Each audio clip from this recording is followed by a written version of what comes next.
Jeudi 5 septembre 2019, il est 18h à Montpatime et à Dialambéré, c'est dans le département de Kolda. Le journal. 21 jours au lieu de 24, la délégation générale au pèlerinage au lieu saint de l'islam veut faire 3 jours de moins au prochain Hajj. L'idée est en train d'être étudiée pour réduire les difficultés. Le bilan de cette année a été globalement satisfaisant. La mise en quarantaine continue pour les élèves voilés de l'institution Sainte Jeanne d'Arc. Surveillance accrue jusque dans les toilettes selon elle. Application polémique du règlement intérieur de l'école. UAR de Kaola contre Ersan de Thiès, Dego de Kébémer contre Yamaton de Ziguinchor. C'est l'affiche des demi-finales des phases nationales des championnats populaires Navetan. Rencontre ce soir à 20h au stade Al-Bouri-Ndiaye de Louga. La page des sports, ce sera avec Seydou Nourouba. Nous serons dans le quartier vert de Youssouf Bodian. Le débrief avec Momar Sall, secrétaire général du syndicat des travailleurs du petit train de banlieue. Entretien sur la situation difficile de l'entreprise, retard de salaire, déficit de trésorerie et avenir compromis avec l'avènement du TER, le train express régional. Telles sont les grandes lignes de cette édition. Dans un court instant, le développement.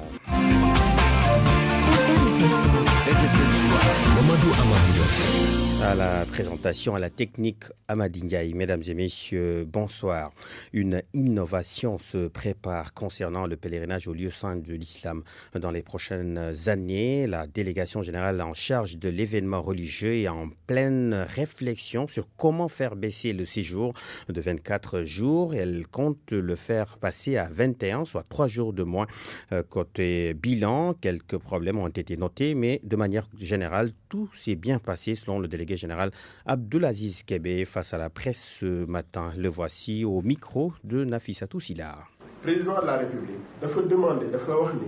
le président de la République a demandé que le pèlerinage se fasse en difficulté. Et pour y arriver, il faut écourter le séjour à Médine. Cette année, on a fait 24 jours et nous voulons en arriver à 21. Mais avec ça, on ne pourra pas durer à Médine. Nous aimons tous Médine à cause du prophète, paix et salut sur lui. Mais le pèlerinage, c'est à la Mecque. Les prières que nous faisons à la Mecque sont 100 fois plus récompensées que celles qui sont faites à Médine. Et tout le reste. Par conséquent, nous pouvons ne pas trop longtemps séjourner à Médine. Et notre attention avait été attirée sur les problèmes dans le séjour dans cette ville sainte. Prochainement, il faudra ajuster tout cela pour un séjour qui ne soit pas long.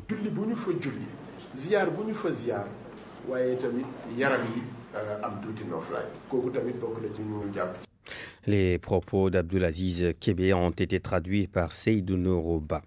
Les élèves voilés continuent de subir le règlement intérieur de l'institution Sainte Jeanne d'Arc. Ce matin, elles ont été regroupées dans un amphithéâtre. En plus, elles révèlent que leur intimité est violée constamment puisqu'elles sont accompagnées jusque dans les toilettes de l'école. C'est un reportage de Salimata Ao. Le portail de l'institution est fermé. Un policier et un vigile défilent. Pour y accéder, il faut passer par le détecteur de métal. À l'intérieur, des parents accompagnés de leurs enfants attendent leur tour. Impossible d'échanger avec la presse, nous notifie le standardiste. D'accord, merci M. Dion. Bonne journée. Dehors, Nour Bourgi voilé, l'air inquiète, explique sa mésaventure de ce matin. On est rentré en groupe de voilés. On s'est fait un petit groupe avant de rentrer. Puis quand on a traversé le portail, un surveillant est venu nous chercher. Il nous a dit « Suivez-moi ». On est parti à l'amphithéâtre et il est venu, il nous a dit de nous asseoir. Madame So, la CPE est venue. Elle nous a tous appelés, elle a fait l'appel et ils nous ont laissés là-bas. Sans rien faire. Nour poursuit. Elles sont au nombre de 20 à attendre dans l'amphithéâtre. Et même pour aller aux toilettes, elles sont surveillées. On s'est dit qu'on n'allait pas venir l'après-midi parce que ça a servi à rien. Et même pour aller aux toilettes, ils commençaient à nous suivre, les surveillants. Ils envoyaient des surveillants pour nous suivre aux toilettes. Et ils n'ont pas respecté notre vie privée. Aux toilettes, c'est exagéré. Quand je voulais partir aux toilettes, je demande au surveillant. Il vient, il donne à la surveillante, va la suivre. Une situation embarrassante pour cet élève en classe de 3e qui déclare ne rien comprendre. Ça m'a fait mal, je pensais que j'ai été surprise qu'on me laisse rentrer et qu'après on me met à l'amphithéâtre, ça m'a fait mal. Je suis venue à l'école, on m'a dit de ne pas mettre de body. J'ai pas mis de body, mais aussi je ne peux pas dépasser la limite d'enlever le voile. Ça m'a fait mal qu'ils me laissent comme ça. Toutes les voilées sont en train d'attendre leurs parents pour sortir. Les cours ont démarré à l'institution Sainte-Jeanne d'Arc depuis mardi. Seulement, le démarrage n'est pas effectif pour tous les élèves à l'instar de celles qui ne se soumettent pas au règlement intérieur de l'institution. Salimata Aou, les 25 millions de francs CFA du ministre Ali Ngouille Ndiaye continuent de semer la controverse au sein du collège d'enseignement moyen et technique de Diourbel. L'argent de la réhabilitation de cet établissement scolaire a fait naître des accusations entre l'ancien inspecteur d'académie et l'ancien gouverneur de Diourbel. C'est l'intersyndicale qui porte ces accusations et menace de porter l'affaire devant les juridictions. Les détails avec notre correspondant Babacar Diouf. Le premier CM de Diourbel, ex-CMT, était dans un état de dégradation très avancé. Lors d'une visite à Diourbel, l'ex-ministre des Mines avait promis sa réhabilitation à coût de 50 millions, un budget exécuté à 50% selon l'actuel ministre de l'Intérieur, ancien pensionnaire du CMT de Diourbel. Les premiers 25 millions ont été effectivement virés. J'en ai donné la preuve au gouverneur. Mais au regard de ce qui a été fait, les syndicalistes de l'enseignement établis à Diourbel soutiennent le contraire. Il y aurait un détournement de fonds. Modou Sarr, porte-parole du G7. Donc ils ont détruit le terrain de basket, ils ont essayé de retaper 5 salles de classe et ça a été très mal fait d'ailleurs. Et ils nous ont dit que les 15 millions étaient épuisés. On avait pris acte et on était dans une situation d'attente pour la deuxième tranche de 10 millions qui devrait peut-être parvenir incessamment. Nous avons tout fait pour avoir les bonnes informations. Ils nous ont dit qu'ils attendaient toujours les 10 millions. Mais à notre grande surprise, avant-hier, le ministre Ali Ngouille Ndiaye qui était là à l'occasion d'une assemblée générale des anciens élèves du lycée a fait savoir devant tout le monde que les 25 millions étaient tous décaissés. L'ancien gouverneur et l'ancien inspecteur d'académie sont indexés. Le dossier qui a été géré par l'IA sortant, M. Gannasen, ainsi que le gouverneur sortant aussi, M. Mamadou Moustapha Ndao. Tout ce que Diourbel demande, c'est la lumière sur ce présumé scandale financier. Que ce soit les autorités administratives, le gouverneur en personne et l'inspecteur d'académie de Diourbel, que cette affaire soit tirée au clair et dans les plus brefs délais. Sinon, nous, en tout cas, nous n'excluons pas de saisir les plus hautes juridictions de ce pays. Les mises en cause, tous affectés, n'ont pu être joints au téléphone. Diourbel, RFM, Babacar Diouf. Il est 18h passé de 7 minutes. Vous suivez le journal sur RFM. Clin d'œil à nos auditeurs de Tivaouane-Peulh. RFM 94.0, la radio en puissance. Le marché Castor sera fermé du 21 au 22 septembre prochain. Un jour sans activité dans ce marché de Dakar. La décision du ministre de l'Urbanisme, du Logement et de l'Hygiène publique, Abdou Karim Fofana. Mais certains commerçants ne sont pas d'accord. Vous allez le voir dans ce reportage d'Adjima Ndiaye. Au marché Castor, chacun va à ses occupations. Ici, les vendeurs disent ne pas être au courant de la décision du ministre de l'Urbanisme, du Logement et de l'Hygiène publique. Et pourtant, Abdou Karim Fofana a bel et bien annoncé la fermeture du marché Castor les 21 et 22 septembre pour une opération de désencombrement. Franchement, on ne connaît que ce marché. Mais si l'État décide de nous faire partir, on n'y peut rien. S'il prend sa décision, il l'applique et c'est tout. La mesure ne fait pas l'unanimité chez les occupants des lieux. C'est le cas d'Alpha, ressortissant guinéen. Ce sera très dur pour nous de quitter les lieux. Le Sénégal est un pays de la Teranga. On doit nous laisser ici. Si certains vendeurs ne sont pas d'accord sur la fermeture annoncée du marché, Maman Diouf, elle, y est favorable. Je suis d'accord sur la fermeture. On doit revoir ce marché. C'est pour le bien de tout le monde. Les vendeurs, pour la plupart, veulent rester au marché Castor car, disent-ils, ils sont des soutiens de famille. C'est ce que sont devenus les mécaniciens déguerpis du parking du stade Léopold Sédar Senghor. Nous avons fait un tour sur les lieux ce matin, mais ces mécaniciens trouvent refuge dans les rues des quartiers environnants du stade. C'est pour exercer leur métier. Ils disent les chiffres d'affaires ne sont pas si fameux que ça, Amadou Sabarbar. Au parking Léopold Sédar Senghor, seuls les véhicules auto-école circulent, les mécaniciens, les grands absents. À quelques mètres, sous la passerelle en face du stade, un groupe de mécaniciens. Sur place, ils exercent dans la clandestinité. Des chefs de famille qui ne savent plus à quel sein se vouer. Depuis qu'on nous a déguerpis, on tourne en rond. Les agents de l'État nous suivent partout où nous allons. C'est difficile, vraiment. Ils nous ont même trouvés près de la plage où nous nous étions installés. Assis devant un magasin, Souleymane, nos d'emprunt, guette ses clients. À côté de cette ruelle, ce 5agénaire dépose ses outils de travail sans espoir. Nous avons de sérieux problèmes. Ce qu'on fait maintenant, c'est d'attendre les clients dans les ruelles pour avoir quelques économies. Des fois, on va chez nos collègues mécaniciens qui sont en règle pour les grandes réparations, mais on n'y gagne pas grand-chose.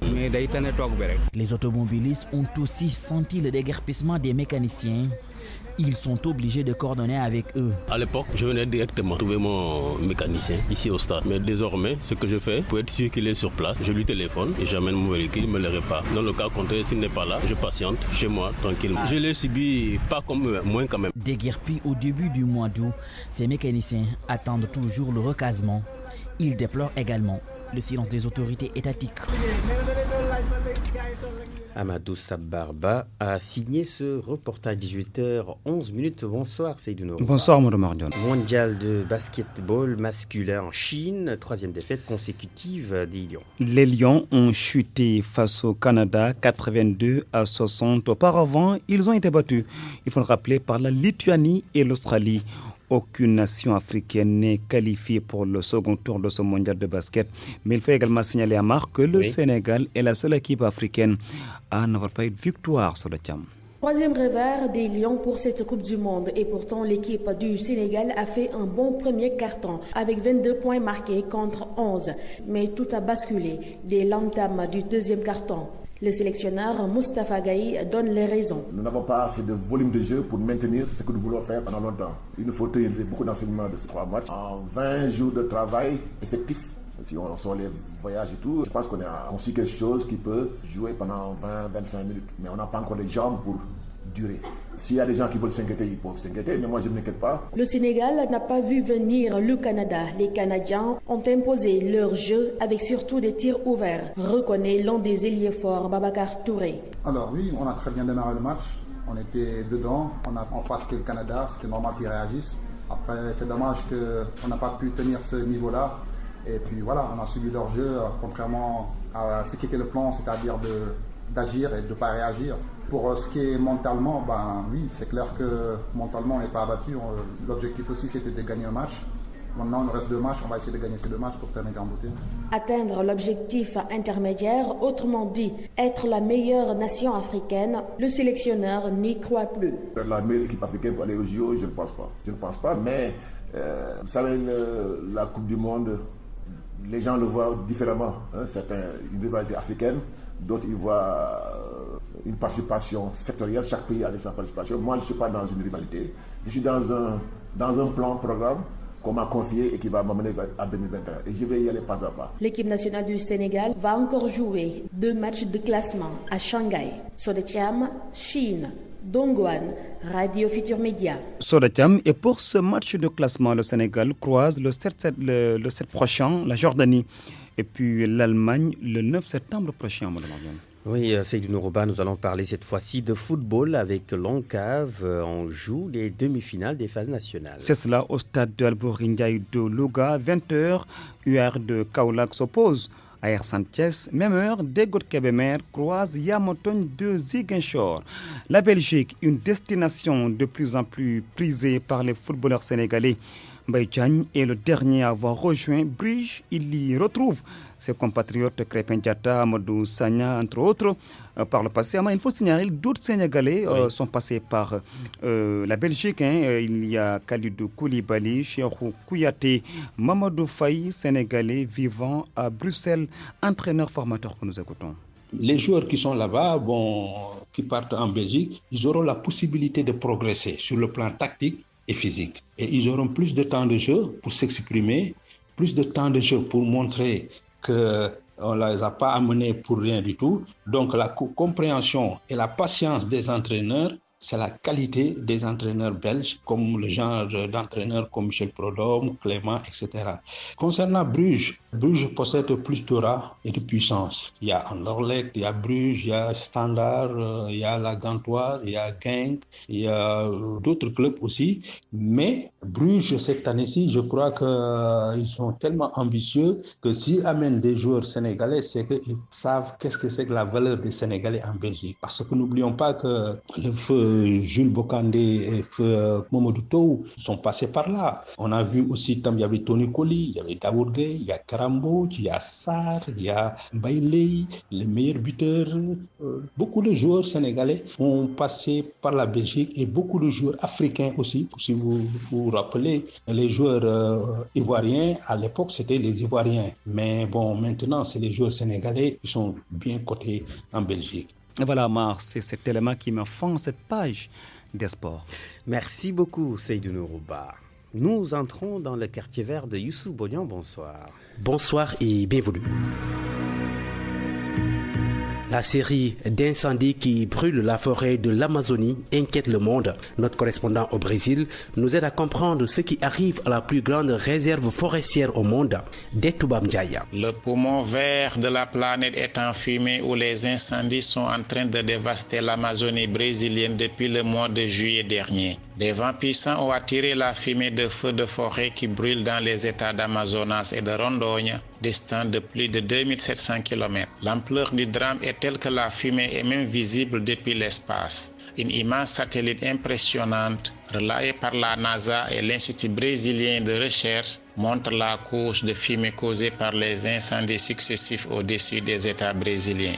Pour les raisons qui expliquent les incendies qui ravagent actuellement l'Amazonie, il en est une liée directement à notre assiette. La majorité des feux ont en effet été allumés par des propriétaires de ranches et des braconniers qui libèrent ainsi l'espace pour l'élevage et la culture de soja destinée à nourrir le bétail et l'exportation. Cette pratique est ancienne au Brésil, où les fermiers attendent la saison sèche pour allumer des feux. Mais cette année, le nombre d'incendies en Amazonie est supérieur à 80% l'année dernière. Cela pourrait s'expliquer par le sentiment d'impunité dont jouissent les fermiers depuis l'élection à la présidence de la République de Jair Bolsonaro qui encourage cette pratique. Les multinationales veulent boycotter le Brésil à cause de la grande répercussion mondiale sur la déforestation et l'incinération de l'Amazonie qui seront les premiers signes d'impact commercial. Outre tous ces problèmes, il y a les questions géopolitiques qui englobent l'Amazonie. La forêt amazonienne s'étend d'une superficie de 6,9 millions de kilomètres carrés, la plupart dans le territoire brésilien avec 4 millions. Les 2,9 millions restants sont divisés entre la Bolivie, la Colombie, l'Équateur, la Guyane, le Pérou, le Suriname et le Venezuela, sans compter la France avec son territoire d'outre-mer qui est la Guyane française. Detouba Ndiaye, correspondant de la RFM au Brésil. Chez nous, le camp climat 2e édition a réuni une centaine de personnes venues de différents pays. L'objectif, les former aux enjeux des changements climatiques, selon la coordonnatrice du camp climat, Maria Diallo. Cette année, c'était la 2e édition qui a rassemblé plus de 300 personnes, dont des Sénégalais, des Algériens, des Français, des Belges, des Ivoiriens, Malgaches, Comoriens et Béninois. Donc on était près de 10 nationalités au niveau de l'aire marine protégée du Bombon qui a abrité cette 2e édition. Le camp climat est organisé par 4 organisations, Alternativa Dakar, les éclaireurs du Sénégal, le CNCR et l'association Nebedaï. Pendant 10 jours, les participants ont pu profiter de formations sur les enjeux des changements climatiques, mais aussi sur les techniques de communication, sur les stratégies de campagne et des plaidoyers, également aux méthodes de fonctionnement des mouvements citoyens. Ce programme théorique a justement été enrichi par des ateliers pratiques qui permettent aux participants d'avoir des compétences pratiques qu'ils pourront appliquer une fois de retour chez eux, par exemple sur les techniques de plantation d'arbres, sur l'initiation aux compostage, mais aussi sur la permaculture. On est dans une zone, le delta du Saloum, qui est très affectée par les conséquences des changements climatiques. On voit de façon nette l'avancée de la mer, l'érosion côtière. De ce fait, il a été important pour nous de faire participer les campeurs à ces efforts de lutte contre les changements climatiques par des pratiques et des savoirs endogènes. De ce fait, ils ont participé à des opérations de reboisement, notamment sur l'île de Sipo, mais également au niveau de l'aire marine protégée du Bambou, avec le reboisement de plus de 2000 palétuviers. L'autre action de soutien aux populations locales, c'est aussi la construction d'un bloc de 6 toilettes sur le campement écotouristique Cœur Bambou. L'autre innovation de ce camp a été la participation des enfants. Ils ont pu profiter d'activités pédagogiques et ludiques. Maria Diallo, coordonnatrice du camp à climat. 80 biodigesteurs ont été installés dans les villages de Kermbay 1 et 2 et à Ariwele dans le département de Dagana. En plus de préserver la forêt, ces biodigesteurs vont améliorer les conditions de vie des populations. À la semaine prochaine, même heure, même quartier, même planète. Merci beaucoup Youssouf Bodian. 18h20, le débrief maintenant. Nous sommes en ligne avec Momar Sall. Bonsoir. Bonsoir. Vous êtes le secrétaire général du syndicat des travailleurs du petit train bleu, le petit train de banlieue. Votre société est en difficulté. Pourquoi ? Parce que, comme nous l'avons dit, nous notons un manque total de considération de la part des autorités qui, après plusieurs correspondances, font sourde oreille à nos préoccupations. Lesquelles préoccupations, oui. Donc, nous voulons dire qu'actuellement, tout le monde sait que le terre avance à grands pas et que jusqu'à présent, on ne sait pas quelle soit réservée. Oui, M. Sall, avant de parler de votre avenir avec le TER, insistons d'abord sur cette situation au sein de l'entreprise. Est-ce qu'il y a des difficultés, notamment financières, que vous avez remarquées ? Oui, quand il y a des difficultés financières, au moment où je vous parle aujourd'hui, le problème majeur, nous sommes aujourd'hui le 5 septembre, les salaires ne sont pas encore payés. Et ce qui est plus grave, nous n'avons aucune garantie d'être payés ce mois-ci, vu les difficultés financières que traverse notre entreprise. Vous soupçonnez une relation entre la situation de l'entreprise et le fait que vous n'ayez pas reçu votre salaire du mois ? Donc c'est ça, parce que actuellement notre trésorerie est très tendue, mais il y a quelque chose qu'on attendait surtout de l'APIX. Vous savez, lorsque l'État auditaire ont débuté, ordre a été donné à l'APIX vraiment de payer, de compenser les pertes de recettes que le PTB devrait subir. Donc l'APIX était engagé en son temps, mais nous voyons que présentement, l'APIX n'a pas respecté cet engagement-là. Présentement, l'APIX nous doit 306 millions de francs CFA. Donc alors que, si vous voyez, le président de la République, lors de son discours du 1er mai, en recevant les centrales syndicales, avait donné ordre à l'APIX de payer au PTB. Donc, vous voyez, présentement, ce que l'APIX nous doit nous cause vraiment problème parce qu'il n'y a aucun sou au niveau de nos caisses. Donc, nous comptons sur cette facture-là pour pouvoir vraiment payer nos salaires et faire autre chose. 306 millions, oui, 306 millions de l'APIX, vous venez de le dire. Maintenant, la loi de finances rectificative, est-ce qu'elle avait prévu une somme d'argent pour votre entreprise? Donc, vous savez, depuis que le PTB, chaque année, la loi de finances rectificative nous permettait d'achever l'année budgétaire. Cette année, donc, les responsables du PTB, les autorités du PTB, en collaboration avec le ministère, avaient travaillé là-dessus et ils étaient prêts à nous accorder un montant de 450 millions de francs CFA. Donc, ce qui s'est passé, lorsque la loi de finances rectificative a eu lieu, on a constaté que ce montant-là n'a pas été versé au PTB. Donc, pour explication, on nous parle d'une erreur administrative qui a alloué ce montant à Dakar Bamako ferroviaire. Mais le ministre des Infrastructures et des Transports terrestres, qui est l'autorité suprême, a la prérogative de procéder à l'arbitrage et de restituer à chaque entreprise le montant initial qu'avait prévu son ministère. Donc nous courions aussi derrière le ministre pour que ce problème soit réglé. Donc vous voyez forcément, si ces 306 millions de francs arrivent dans nos caisses, avec les 450 millions, le PTB n'aura pas de problème de s'acquitter de ses engagements et de payer ses salaires d'ici la fin d'année. Je ne parle pas donc uniquement de ce mois-ci, mais on pourra continuer à se dire jusqu'en fin d'année. Oui. Mais aussi, la principale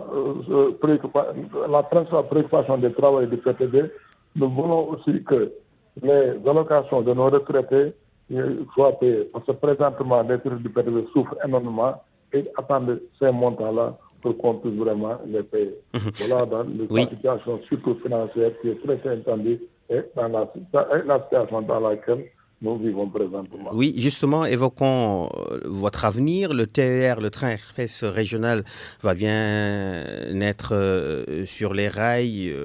Je veux parler du démarrage des activités. Ce n'est pas encore le cas. Les travaux se poursuivent. Est-ce que vous avez une idée de l'avenir qui vous sera réservé? Est-ce que les autorités ou bien la direction générale de l'entreprise a échangé avec le personnel là-dessus?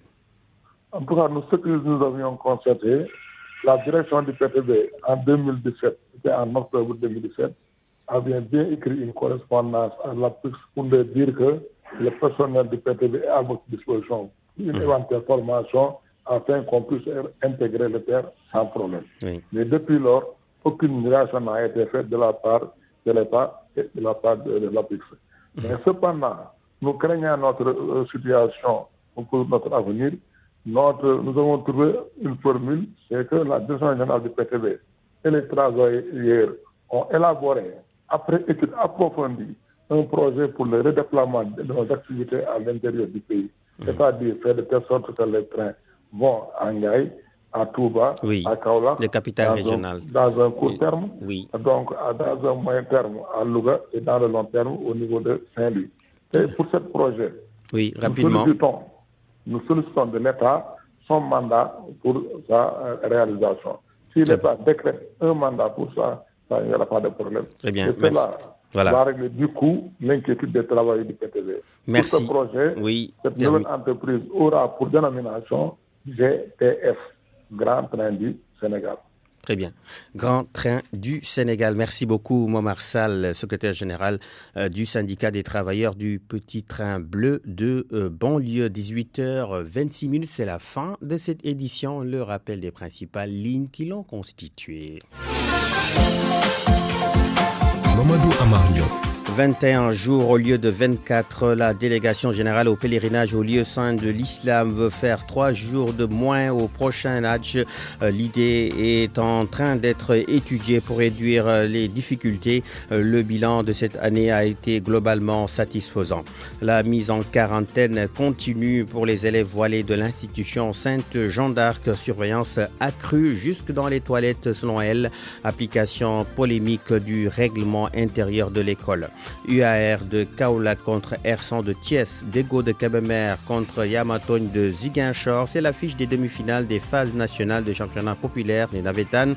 Rencontre ce soir à 20h au stade Albouri Ndiaye de Louga. La page des sports, c'était avec Seydou Nourouba. Nous étions dans le quartier vert de Youssouf Bodian. Le débrief à l'instant avec Momar Sall, secrétaire général du syndicat des travailleurs du petit train bleu de banlieue. Entretien sur la situation difficile de l'entreprise, retard de salaire, déficit de trésorerie et avenir compromis avec l'avènement du TER, le train express régional. Cette édition a été mise en onde par Amadi Ndiaye, édition présentée par Mamadou Amardion.